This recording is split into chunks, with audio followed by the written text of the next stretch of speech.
दूसरे के साथ चाय पीने में कोई बुराई नहीं है, क्योंकि यही हमारी संस्कृति संस्कार है। लेकिन देखने वाले को उसका चश्मा गलत है। अगर दूसरी राजनीतिक पार्टी का चश्मा गलत पहना है, उन्होंने थोड़ा सा द्वेष का चश्मा पहन रखा है या उन्होंने नफरत का चश्मा पहन रखा है, तो इसमें हमारी गलती नहीं है। हम हिंदुस्तान की संस्कृति और संस्कार को अपना के चलते। समाज पार्टी के एमएलए जिस तरह पार्टी के खिलाफ जाकर बगावत पे उतरे, उससे एक बात तो स्पष्ट हो गई कि बहुजन समाज पार्टी की जो न्यू थी वो डगमगाई हुई, और बहुजन समाज पार्टी ने जिस तरह हिडन समझौता किया भारतीय जनता पार्टी से, वो जनता के बीच आया और सबको दिखने लगा।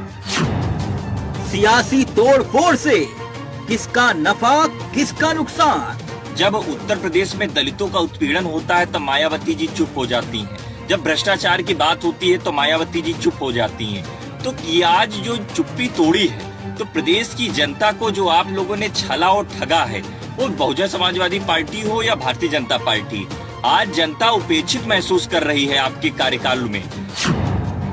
हुआ बबुआ और बदलापुर। जी हाँ, बात बदलापुर की हो रही है। कांग्रेस कह रही है कि ए और बी टीम है, इसलिए यह तो पहले से ही साफ था कि होने वाला है, कुछ कुछ होता है। लेकिन क्या वाकई में पर्दे के पीछे असली खेल अखिलेश ने खेला या बीजेपी ने? क्योंकि जन्नत की हकीकत कुछ और ही है। डॉक्टर हमारे साथ जो मेहमान जुड़े हुए हैं, डॉक्टर शिव प्रताप जी जुड़े हुए हैं, जो कि पूर्व मंत्री है, समाजवादी पार्टी के नेता है। संदीप द्विवेदी अभी जुड़ेंगे हमारे साथ कुछ ही देर में, बीजेपी का पक्ष रखेंगे। पवन दीक्षित हमारे साथ जुड़े हुए हैं, जो कि कांग्रेस का पक्ष रखेंगे। साथ ही साथ हमारे साथ सीताराम वर्मा जुड़ चुके हैं, जो कि विधायक हैं बीजेपी के, और साथ ही दौलत कुंवर साहब जुड़े हैं, जो कि दलित चिंतक हैं। आप सभी का बहुत बहुत स्वागत है। सबसे पहले मसला हकीकत कहानी है क्या?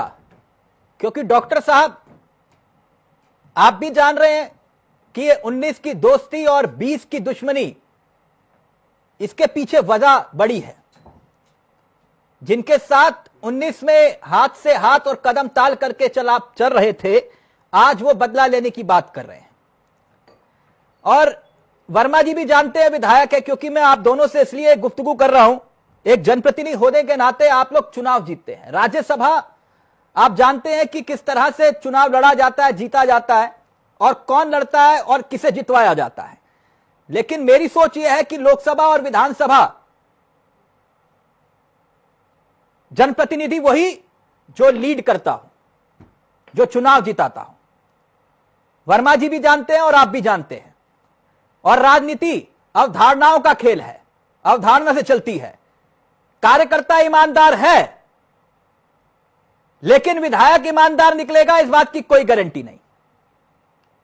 और बीएसपी उसका एक बहुत बड़ा उदाहरण है। वो हर पार्टी में होता है। जो भैया मिठाई के लिए आ गया, जो मिठाई की लालच में आ गया, वो मिठाई की लालच में वापस भी जाएगा। जब अच्छी मिठाई मिल जाएगी तो वापस भी जाएगा। अब जनधारणा, परसेप्शन क्या कहती है, संकेत क्या देती है, यह भी एक बड़ा सवाल है।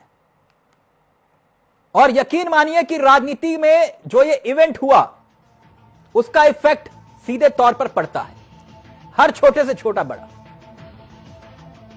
और राजनीति में आखिरकार कोई संत भी नहीं होता। अभी सभी स्क्रीन पर आ जाएं, तो सबसे पहले मैं यादव जी आप ही और पूछूंगा कि आखिरकार ये परसेप्शन जो बन रहा है राजनीति में, और जो बदले की सियासत हो रही है, उसके किरदार आखिरकार कौन कौन है।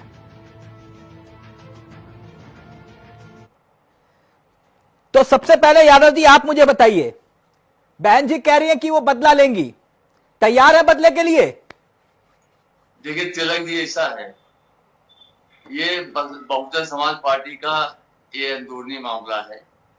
और चूंकि जब इन्होंने, मायावती जी ने, बसपा ने भाजपा के खिलाफ चुनाव लड़ा 2017 में, 19 विधायक इनके जीते, और फिर उसके बाद में ये बसपा से इन्होंने भाजपा से हाथ मिला लिया, अंदर से साठगांठ करके राज्यसभा की सीट के लिए इन्होंने भाजपा से हाथ मिला लिया।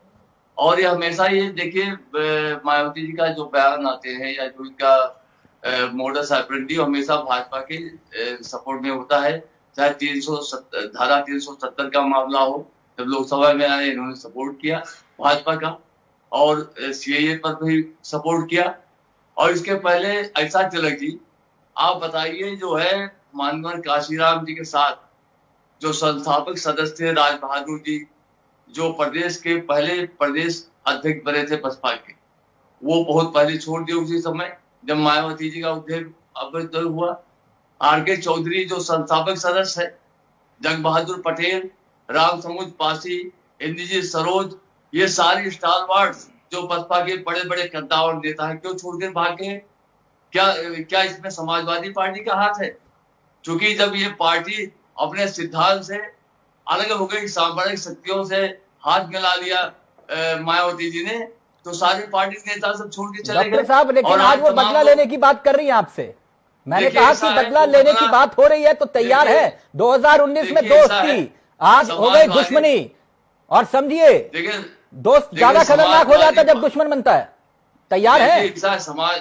देखिए ऐसा है, बहुजन समाज पार्टी कभी ऐसी नहीं रही है समाजवादी पार्टी। समाजवादी पार्टी अपने संघर्ष में किसान, दलित, मजदूर, पिछड़ा और जो हमारे छात्र नौजवान है, किसान है, उनके हितों में संघर्ष करने वाली पार्टी है।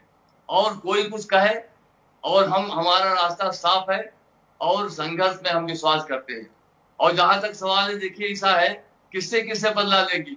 आज इंद्रजीत सरोज कद्दावर नेता ये बस सपा में आ गए, राम प्रसाद चौधरी, दयाराम पाल, के सचान, और अभी जो त्रिभुवन दत्त जो अम्बेडकर जिनका गढ़ है, वहां के आगे। डॉक्टर साहब, मैं समझ रहा हूं जो परसेप्शन का जिक्र मैंने किया ना, वो क्यों पवन दीक्षित की पार्टी और बीएसपी के लिए एक बहुत बड़ी चुनौती बन के खड़ा है। मैं समझ रहा हूं कि आप लोग चाह क्या रहे हैं, लेकिन मैं एक बात समझाइए कि क्या वाकई में नहीं बीएसपी और बीजेपी, जैसे कि आप ही ने कहा और जो आपके नेता खुलकर बोल रहे हैं कि हमें पहले से पता था कि पर्दे के पीछे कुछ चल रहा है इनका।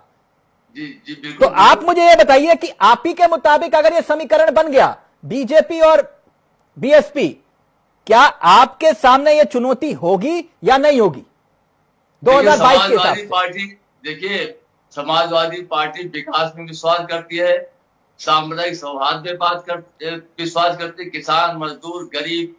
डॉक्टर साहब मुझे ना सर ये यूपी की गणित बहुत दिलचस्प है। जो आपका वो एम बाई फैक्टर है ना, एम बाई फैक्टर, मैं सीधा उसी पर आता हूं। आप मुझे घुमा रहे हैं। जो एम बाई फैक्टर का ये पूरा का पूरा लॉजिक है, जो जन्नत की हकीकत मैं जानता हूं, मैं जान रहा हूं जन्नत की हकीकत। आप मुझे विकास पर लेकर आएंगे, मैं जानता हूं कि ये एम फैक्टर के लिए सब कुछ हो रहा है और ये जनता भी समझ रही है। तो आप मुझे सीधा बताइए ना कि ये फैक्टर आपके लिए लाभकारी है, ये समीकरण बिगाड़ेगा आपका या नहीं? सीधा इतना बताइए। देखिए ऐसा है तिलक जी, ये जो चूंकि मायावती जी अपना कुर्बा नहीं संभाल पा रही है, तो इसमें समाजवादी पार्टी का क्या दोष है? और हम तो 3 साल से जो दलितों की जो बलात्कार हो रहा, हाथरस में हुआ या आजमगढ़ में हुआ, बलरामपुर में हुआ, या जो है सीतापुर में हुआ, उन्नाव में हुआ, कानपुर में हुआ, आज जो है डॉक्टर साहब चाय पिलाने के लिए बीजेपी विधायकों को भी बुला लेते, चाय पिलाने के लिए बीजेपी विधायकों को भी बुला लेते ना सर। समाजवादी पार्टी का जो है कद बढ़ रहा है, समाजवादी पार्टी के जनता का रुझान है। समाजवादी पार्टी 2022 में सरकार बनाने जा रही है, तमाम पार्टी के विधायक लोग आ रहे हैं, तमाम पार्टी के लोग बात भी कर रहे हैं। तो इसमें हमारा क्या दोष है? अच्छा ठीक है, मैं बताता हूं सर किसका दोष है। अभी देखिए ना, अभी 9 बजते पता चल जाएगा सर किसका दोष है। अभी 9 बजते आपको पता चलेगा किसका दोष है। एक सेकंड सीताराम वर्मा जी, विधायक जी, एक सेकंड विधायक जी, मैंने कहा कि जनधारणा, परसेप्शन, अब परसेप्शन क्या बन रहा है ग्राउंड जीरो पर? जो बात यादव जी बता रहे थे डॉक्टर साहब कि भैया आप लोगों की फिक्सिंग हो गई, कुछ होता है वाली। अब मुझे एक बात को यह समझाइए कि यह परसेप्शन अगर बन रहा है ग्राउंड जीरो पर, जो जनधारणा बन रही है, यह संकेत क्या है विधायक जी? समाजवादी पार्टी ने बहुजन समाज पार्टी तोड़ने का प्रयास किया, उसमें बीजेपी का कोई रोल है नहीं। बीजेपी अपने आप में जो है संघर्ष कर रही है और विकास उसका मुख्य मुद्दा है, सामाजिक समरसता उसका मुद्दा है, किसान और मजदूरों के